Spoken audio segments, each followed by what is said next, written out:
Welcome back to the Ticket Setup series. In this section, we're going to finalize the example of dynamically adding an approval to our new hire automation lifecycle.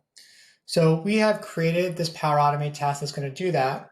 And we've been working from Diego's perspective to set up the lifecycle, set up this Power Automate task. We're actually going to introduce a new player. Her name is Adele.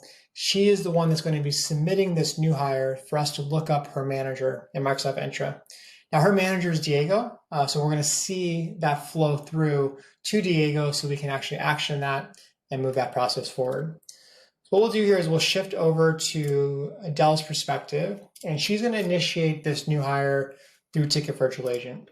So what she'll come do in Tikit Virtual Agent is she'll ask to initiate a new hire automation. This will search our knowledge engine and then bring back the form for that particular template and service request. Now we're going to fill out this form. In this example, it doesn't really matter what I fill out on this form because we're looking for her submission and then looking up her manager, Microsoft Entra. Now, when we submit this, that Power Automate task that we created in part 2 is listening for this new hire automation template to be initiated. And once it hears it and listens to it, it will fire and look up Adele's manager, who is Diego in Microsoft Entra, and it will dynamically add the approval to the account provisioning, the approval phase of my lifecycle.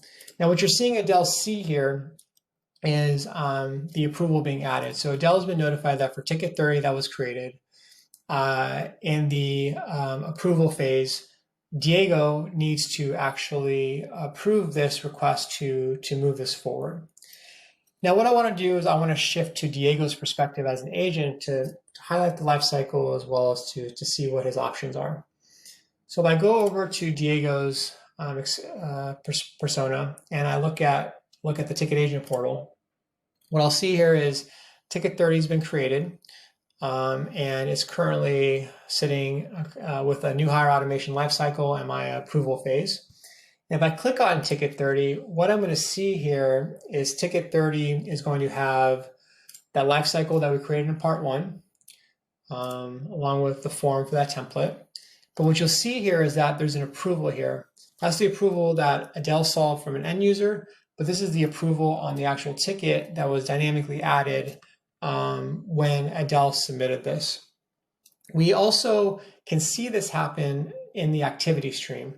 So the activity stream is, it's a lot of things. It could be a place where you can see conversation in the comments, also a place where you can track the auditing that is happening against a ticket. And effectively, after this ticket was created, what you're seeing here on the right-hand side is that we dynamically added the approved new hire via Power Automate, and then we added some approvers to that particular approval.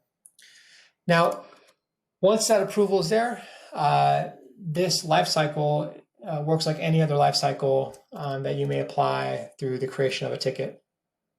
Diego can come in here and he can action this in Teams, web, or email.